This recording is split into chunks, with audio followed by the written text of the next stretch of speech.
blindfold challenge in Phoenix Mall. இது விட பெசலைட் ஒன்னு இருக்கு. நீ நம்ம 200 rupees challenge தான் பண்ண போறோம் Phoenixல. எப்படி? மானிட்டர்ல கண்ணை க்ளோஸ் பண்ணிட்டு நான் செலக்ட் பண்ணுவேன் எந்த ரெஸ்டாரன்ட் போலாம்னு சொல்லிட்டு. அங்க போய் 200 rupees என்ன கிடைக்குதுன்னு பார்க்கலாம். Okay? Okay. Pinky Ponky, father had a donkey, donkey died father kay, Pinky Ponky. அப்பாடி ஏதோ ஒன்று செலக்ட் பண்ணியாச்சுப்பா. ஏமையா இது வசந்த பவன் வந்திருக்கு. அது 200 ரூபாய்க்கு ஒண்ணுமே வாங்க முடியாது. ஐயோ. 200 குள்ள ஏதாவது இருக்கான்னு பார்த்து சொல்றேன். தோசைலாம் கிடைக்குமா? நீ ரொம்ப கஷ்டம் சீரியஸா. சாம்பார் ரைஸ் வாங்கி முடிச்சுக்கலாமா? என்னடி இது? 200 குள்ள ஒண்ணுமே கிடைக்க மாட்டேங்குது பெருசா. வீட் பரோட்டா 2 பீஸ் இருக்கு. 160 rupees. கட்சியில 2 வீட் பரோட்டா தான். வீட் பரோட்டா நல்லா சாஃப்டா இருக்கு. கிரேவி வந்து ஏதோ குருமா ஒன்று கொடுத்துருக்காங்க. ரைத்தா ஒன்று போஸ்ட் பண்ணிருக்கு. பில்லு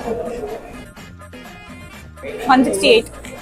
200 rupeesக்கு வசந்த பவன் ஒன்றும் கிடைக்காது. சேலஞ்ச் ரொம்ப கஷ்டப்பட்டு தான் பண்ணியிருக்கேன். சேலஞ்ச் சக்ஸஸ்ஃபுல்லாக முடிஞ்சு நெக்ஸ்ட் வீடியோல பார்க்கலாம். பாய்.